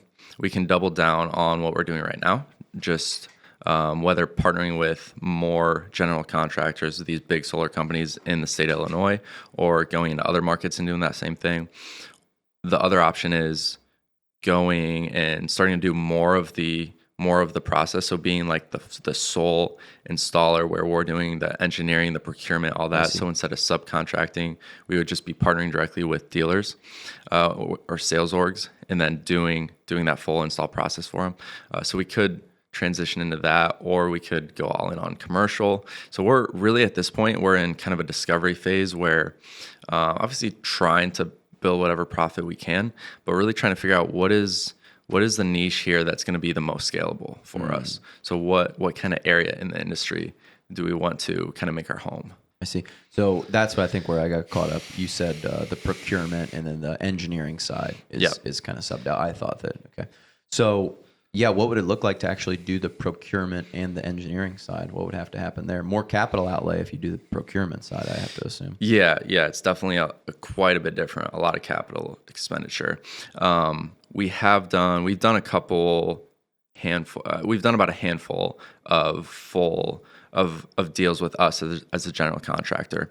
The differences are really it's more so on the like office work type of stuff. There's a lot of there's a site survey, so we'd have to go out and take a look at the property. That's something that we're not doing as a subcontract that we would be doing. Pulling your eagle views. Oh yeah. Right. But we really got to get out there and take a look at the electrical systems and all that. So we can't get around a site survey. Like someone's got to go out there and look at everything before we can get our designs back. So then you got the permitting, you got interconnection, which is like your permits with the utility company essentially. Then you got engineering. So that whole front end incentives, a lot of paperwork with those SRECs and everything. So you just essentially there's a lot more paperwork involved. And then the procurement. So you gotta either have job site delivery, ordering materials to the job site, or starting to stock everything in the warehouse. Yeah, well, I would think definitely the just-in-time system is the way to do it there. The biggest issue is cost. it costs a lot more doing it that way with between delivery and you're purchasing everything on a kind of smaller scale. So it's tricky. Yeah. I think a lot of the well, actually there are companies that do it both ways, but like Sunrun, for example, they have a warehouse and they order, a shipment of panels at a time instead of ordering one job with job site delivery. Yeah. It's tough, man. I'm in an inventory based business. Yeah. So I would just say, be cautious about trying to buy the year's worth of panels. Oh yeah. Definitely not a year. Next year when it comes around, you got to buy it again, and you got to bill in additional growth because the business has grown. I see so many companies that, like this is really common in the supplement industry. You'll buy a run of whatever 3,000 units of pre-workout, and then you do everything you can to like hawk them through, a couple of months or maybe even a year. You're discounting, you're running promotions, you're doing a lot of marketing, and then they're $10 a pop, and you got to buy another run of 3,000 now. Okay, it's 30 grand. It's like, I don't have 30 grand. Like we discounted the product and did a bunch of things to actually sell through our first run, so we don't have the cash flow to actually re-up on that run. It's like, okay, well, business is closed. Sorry. That's it. I see that all the time, so anytime I have anybody that's doing like manufacturing a product or holding inventory, I just say like, just start with the smallest amount that you possibly can. Yep. Start with the minimum runs, and if they say the minimum run is 3,000, just be like, hey, that's not for me. If the minimum run is 1,000, be like, can you do 144? And if they're like, no, just be like, okay, well, hey, again, it's just not for me. Like I need to be able to actually repurchase that inventory. So for us, we buy for 60 days of inventory coverage. That's our number, and then we reorder every 3 weeks. That's like kind of our workflow for it. Okay. But we're a high volume business, so things are turning very, very quickly for us because it's consumables. So we got to get through the stuff, or else it expires, goes bad, or it's getting close. Yeah. Right. But yeah, I mean, if I was to start it all over, not to say I wouldn't do an inventory based business, but there's just additional things that you have to think about when you actually house that inventory. Not to say you shouldn't do it, but it does change the business fundamentally. Yeah. Yep. We're not even doing, we're not even storing the panels and the major equipment. We're just doing the minor equipment. But even that, there's a good amount of inventory that we're responsible for. So it's not a huge amount financially, but definitely figuring out the process of how much inventory do we want to hold at any given time? How often do we want to reorder? How much to order? How much to keep on hand? All those things are things we're figuring out at the moment. Yeah. The other thing that you would have to think about, and this is why you see like year-end sales from like car dealerships and everything, is because as you get towards the end of the year, let's use some fake numbers. Let's say your business does $1 million in profit. So you're going to get hit, if it's just you and you're the only business owner, you're going to get hit at the top tax rate. You're 37.5%. But let's say you have $500,000 in inventory that is unsold at this point in time. That $1 million in profit that you have, that's factoring the money that you spent on inventory, right? Right. So the way that it works at the federal government level is you cannot deduct any inventory that you haven't sold, which makes sense because you have $1 million in profit. I know I'm going to need $1 million in inventory next year. You go out, you buy $1 million in inventory. Oh, I made $0 in profit. The government goes, no, you can't do that. Right. So any inventory that you have not sold at the end of the year is a non-deductible expense. Vis-a-vis, what that means is you add $500,000 to your profit. So instead of you getting taxed on your $1 million, you're getting taxed on $1.5 million. So when you reorder inventory, actually will play in your taxes. Absolutely. So the way our business works is it's kind of like a slide. The beginning of the year, we're buying a bunch of our inventory, and then we're trying to diminish it down towards the end of the calendar year. Now, what happens is you create an inventory basis. So the basis is the amount of inventory you ended last year with. Let's say this was your first year storing inventory. Whoops, I goofed up. I have that 500 grand, right? So now your taxable profit went from $1 million to 1.5 million. So you took the tax hit. You paid tax on that extra 500 grand. Now next year, your basis where you start, because you paid taxes on 500,000 last year, is 500,000. Got it. So So now- it'll balance out in the end. Well, if your inventory is going to go up because the business is going to grow, right? Gotcha. So now we did 2 million in profit. Business is going good. And now we don't have 500 grand in inventory. We have $1 million in inventory. Well, now you have a $500,000 tax basis because you started at 500 and now you have that additional 500 that it went up. So that's what happens to us every year is like more profit, more inventory. It's like, God, so now we're over $1 million in tax basis. But if you have $4 million in inventory, you're taking a $3 million tax hit there. And it's like a double whammy because it's inventory that you haven't sold yet. Now you're getting taxed on it. And for us, it's like continuing its life towards expiration. So it's really a triple tax whammy. We're like, get rid of this thing. Yeah, that sounds tricky to manage. Yeah. So now that said, we're going to make the switch to accrual. So there's like some subtle differences there because we're on the cash basis. We're going to have to go to accrual. So there's some differences of like when you, engage with this profit, when you engage with this expense. But TLDR, like you don't want to have a fat pile of inventory at the end of the year because you're going to take a hit one way or another on it. Yeah. So another thing to think about. We'll keep that in mind for sure. Yeah. So talk to me about the other energy sources that are out there. Obviously, you're in solar, but you said that you're very interested in these alternate energy pathways. Or maybe you can talk about where you think the solar energy industry is going to go in the future. Is it tapped out? Is it where it's going to be? Or are there a lot of advancements that are coming down the pipeline that are going to help homeowners?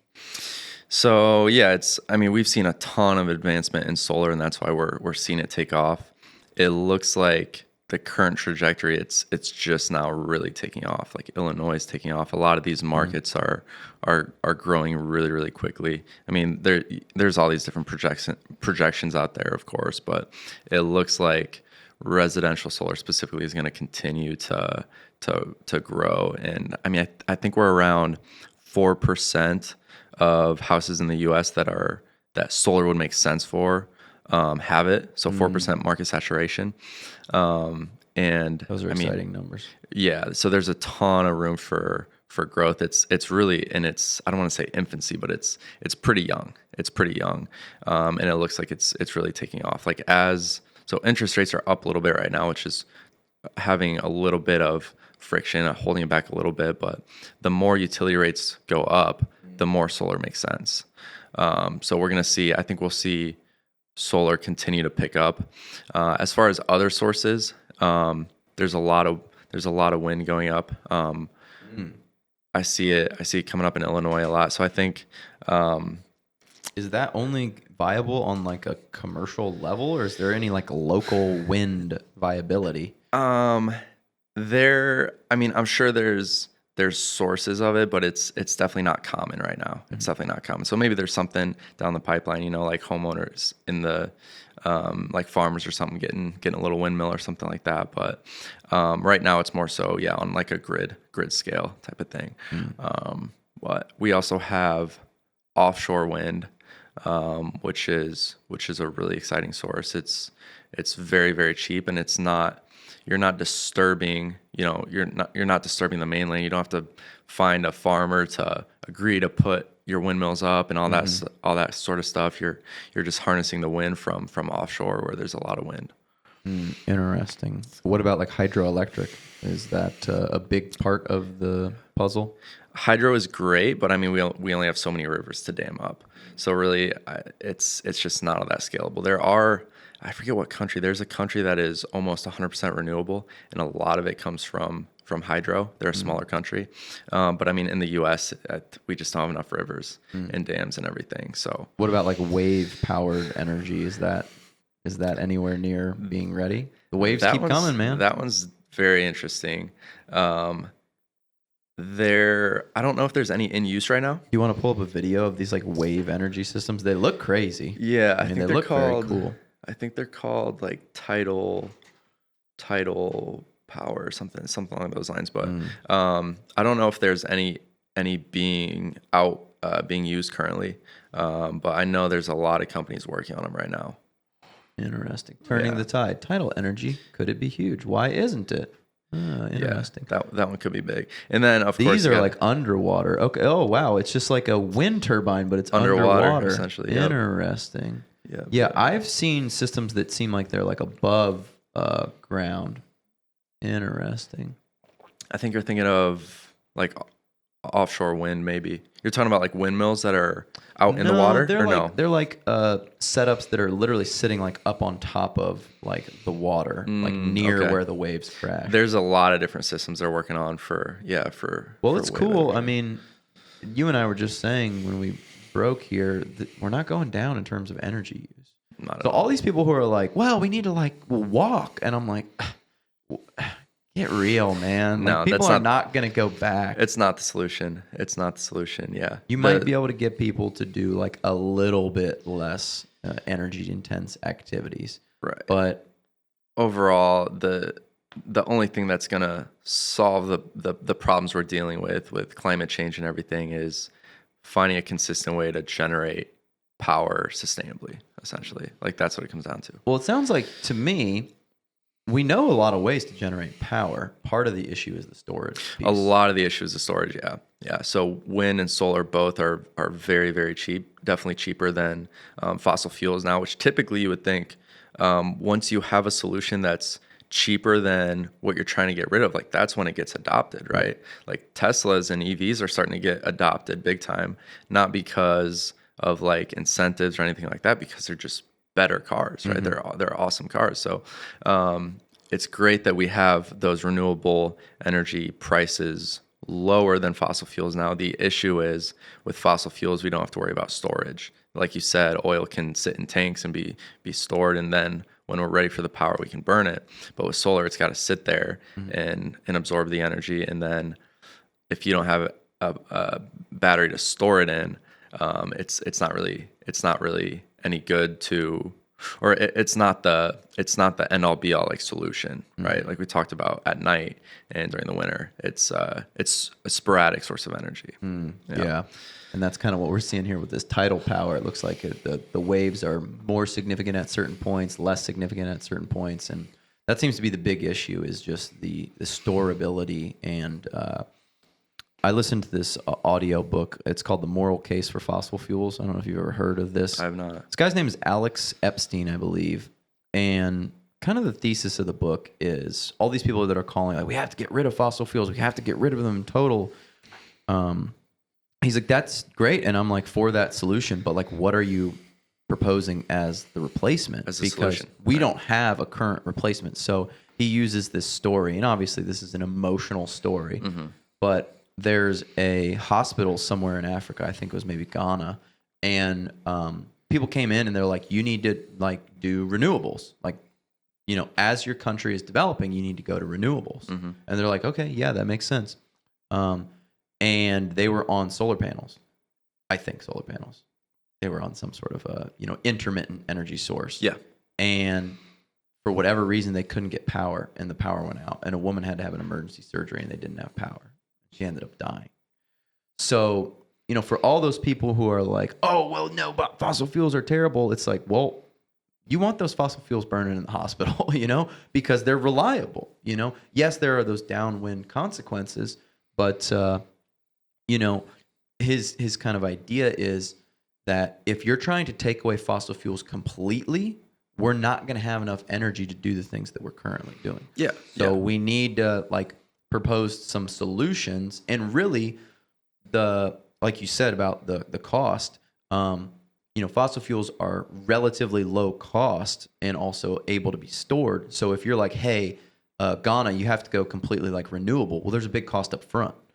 So you're basically telling these lower income third world countries that are developing right now, hey, you have to use these more expensive initial systems to get your energy. I know that we used fossil fuels to develop the United States, but you don't get to do that. You're not allowed to do that now. You have to go off because we made mistakes and we shouldn't have done that. So now you have to live with these consequences. He's like, it's just completely unfair to tell these people that they aren't allowed to do that. It's like a problem that you caused that someone else has to kind of pay the consequences. It's an interesting book, and you can kind of agree or disagree with some of his ideas and agree or disagree with how much the fossil fuels are impacting the planet. But I think he does have a point that we don't have a viable alternative at the current moment in time that solves all the problems. Storability, intermittent nature, low cost of development and infrastructure. Yeah. We don't. You're right. We don't have an end all be all solution right now. What we're doing is we're just building what we have that. Like the amount that does make sense, right? So right now, it does make sense for a lot of homeowners to get a residential solar system and offset their usage. But like if we are definitely not at a point where we can just say we could install all the solar and wind we wanted and with a snap of our fingers, like that wouldn't solve the problem because of, like we said, the energy storage is really the tricky part. But what we are doing is starting to build out all those forms of energy production while the storage technology is starting to catch up. So batteries are getting significantly cheaper. They're also working on other forms of energy storage, like we saw. So we're working towards, or we're moving towards the goal, which is going sustainable. But yeah, there are definitely pros and cons.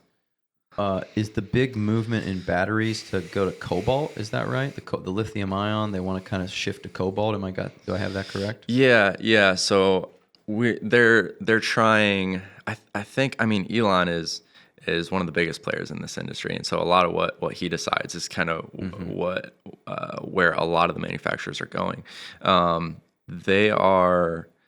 What they're trying to do is kind of diversify, so they're not so reliant on just lithium or just one thing. So there's a lot of new battery technologies that are being implemented now, which allows us to be, like I said, less dependent on like one strict form or one strict mineral, which is good. And I think cobalt, like you said, is less or is not flammable or explosive, which is nice. That's nice. Lithium ion, I'm pretty sure, will catch fire if like punctured or something like that, which not something you want in a battery. Yeah. And there's also the conversation to be had about like how good is all this mining for battery components. Right. What's powering those big Tonka trucks that are pulling those minerals out of the ground? They're not running on batteries, so it's like, 100%. Gosh, we're burning fossil fuels to get that, and then we're tearing up the ground. Well, think of it. Yeah, 100%. There is some. There's no free lunch. Environment. Yeah, there's an environmental impact to the sustainable, like the panels themselves too. They have the manufacturing of them and the minerals in them. There's an environmental impact in that. The way to look at it though is it's kind of like an investment. So what is the environmental impact on mining those minerals to have sustainable energy for the next 30 years, that lifespan of a typical solar system? Like a lot of them are warranted for 25 and will last far beyond that. So like I said, the amount of environmental impact for over those 30 years for that system versus having to mine up the fossil fuels that you're going to burn for the next 30 years. Right. Like it's comparing the two. So there is an environmental impact, but typically like you'll be like net positive environmentally like after a couple of years. Mm-hmm. Yeah, and there's also sort of a fear out there that if we do hypothetically switch, have you seen this? There's a book about this. It's something red. It's about the cobalt mining industry, and it's quite. I hate to bring up hard topics, because that's your business. I get it, but the cobalt mining is it's really unfortunate. They're using low cost, almost no cost labor in some of these sub-Saharan African countries in these, mines. Yeah. Pull up the book. There was a book and there was a podcast about it. I think it's called Cobalt Red. And it's about, this investigative journalist. He makes his way deep into these mines and it's kind of seeing the humanity of it. But also at the same time, if we can transition all the way to batteries, let's say in a perfect world, do we even have the minerals to make that? Can every car be a battery? Can every house have a battery? Can every business have a battery? Can every portable generator be battery powered? Every phone is a battery. Half the world still doesn't have an iPhone, so it's like, okay, well, we got to have a lot of batteries for that. Cobalt Red. What is his name? Can you just scroll so we can see his name? Siddhartha Kara. Yeah. And there's some videos of this that are just crazy for anybody who has. Have you seen them? I have not. But Yeah. I understand it sounds like it's pretty inhumane. A lot of the mining going on. Yeah, and like a lot of the big companies, like Apple, they're like it's sustainable cobalt, and it's like it's mined by machinery. It's not mined by humans. And Siddhartha's basically like, there's no possible way you can say that because like you literally can't get access to these mines. They have like armed guards with machine guns at the base of these mines, and you can't get deep into them. So yeah, they might be able to give you like a certificate that says like this was humanely mined, Right. But there's no possible But way that you you can can't actually prove know it, this. Yeah.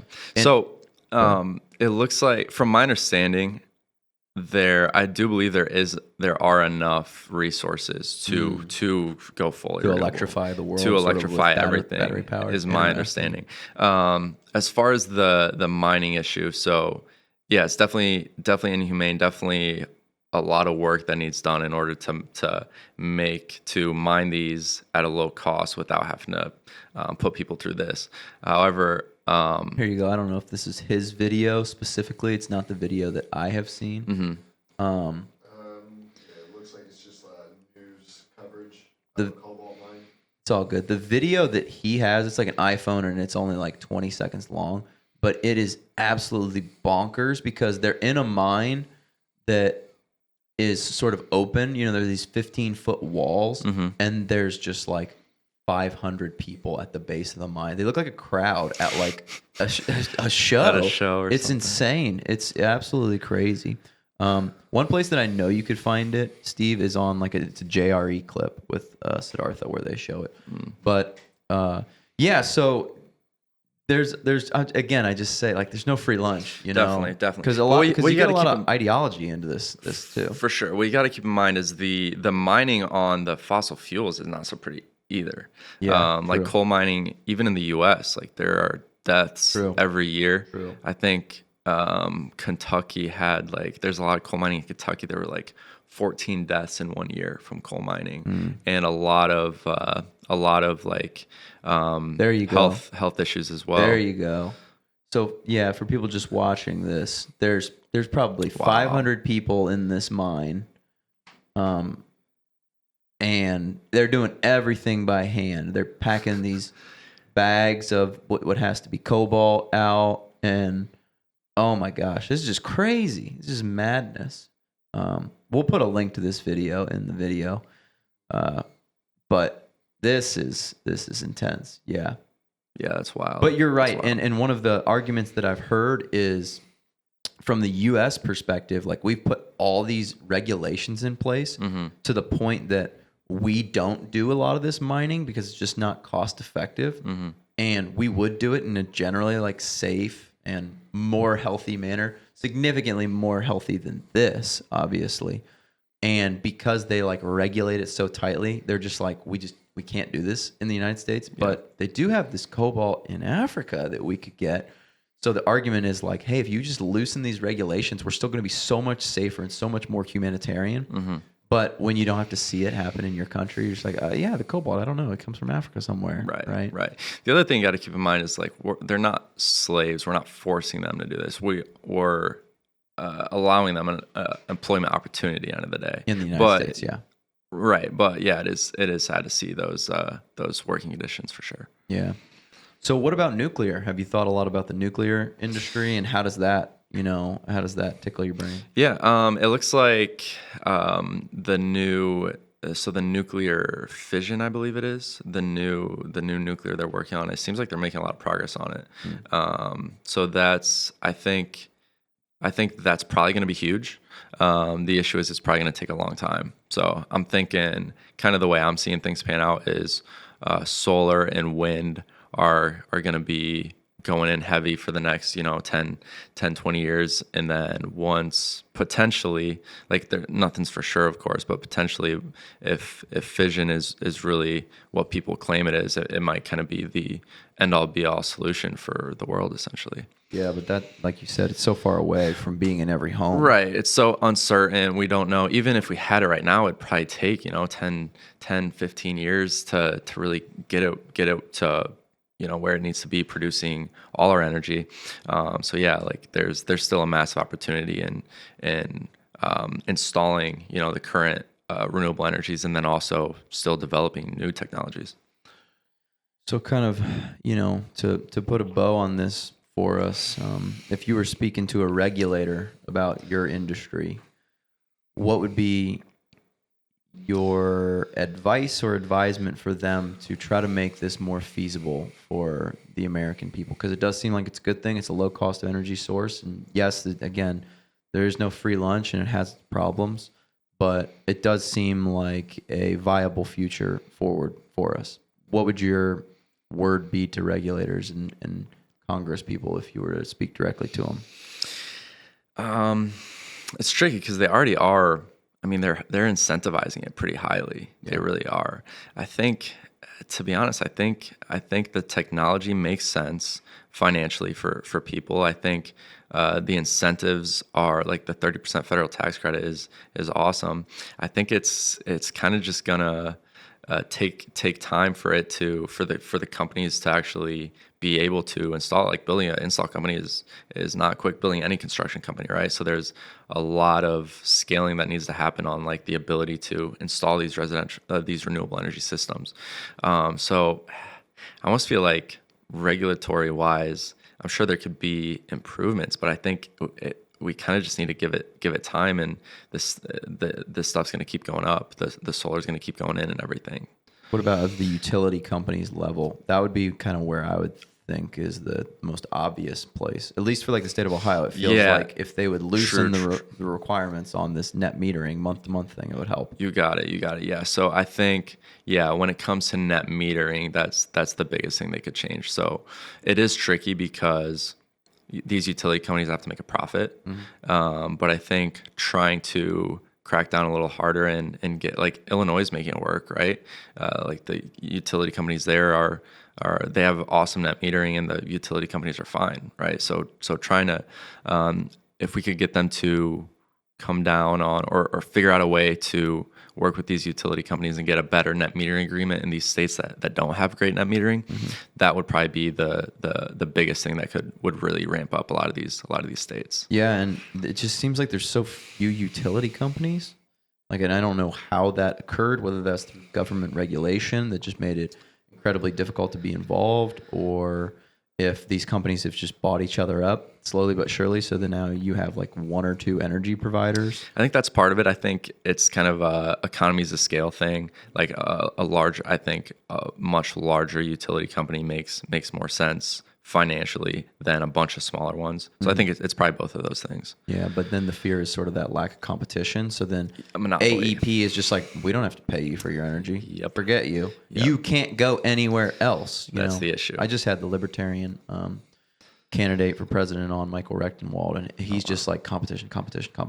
He's like, you need to have competition so people can choose these things. And he said most monopolies don't occur naturally. They occur almost exclusively through government mandates. Mm-hmm. Government comes in, they make a law, and they think, oh, this is going to help the customer, but it's like this creative monopoly. Yeah, and that's kind of what solar's providing is people giving people an opportunity to go with someone else than whatever provider they have there, mm-hmm. right? But yeah, you still do have that issue of these utility companies are kind of a monopoly, and the ones that don't have net metering, solar is not a great competitor to them. Mm. Yeah. Is there any possibility that, like, let's say I'm a homeowner and I'm in a neighborhood of 50 homes, mm-hmm. like we can band together, we can all get solar, and we can like kind of run our own grid, or is it just like not really plausible? The issue, we come back to winter production. So maybe, I mean, it depends Florida, on you could. It might be feasible in Florida, but then you're talking about running a grid. What if something goes wrong? Now you have 50 homes without power. Like, you got to have people managing it, right? You got to have people keeping an eye on it, people that know how to work on it if something's wrong. So, I mean, I definitely don't envy the utility companies. They have a lot of stuff to balance and deal with, right? So, but theoretically, yeah, if you were in a sunny state that you didn't have to worry about production in the winter, you could have like a your own little grid in an off-grid community. And then our own little place to burn natural gas if we need a little bit extra. Right, a little peaker plant type of, Now you're getting into some crazy stuff. Right. Well, Thibaut, tell people where they can find you if they want to get solar in their state, which would be Illinois, or if I'm sure you got hookups and can help people out in Ohio. Tell them where they can find you or where they can follow you and catch up on maybe some of the other stuff that you're doing. Yeah, so you can find us online, oneearthsolar.com, and you can find me specifically on LinkedIn. Happy to connect with anyone and help in any way. How do you spell or what's the URL for your entity? Just want to make sure we got it. It's the digit 1, Okay. Earth Solar. One Earth Solar. Yep. Cool. And then my name, Thibaut. Your name, it doesn't quite read like I would think. It looks like Thaya, but Yep. it's a French connection, right? Yeah, it's French. It's a French name. It's actually a really common French name. But yeah, it's pronounced Thibaut, like Tim Tebow. All right. It's an odd one. Beautiful, man. I've really appreciated it. And this has been a fantastic conversation. I'd love to have you back next time we're thinking about this energy thing and we need a perspective on it. Yeah. Happy to update you guys and appreciate you guys having me on. All right. Thank you, brother. Thank you.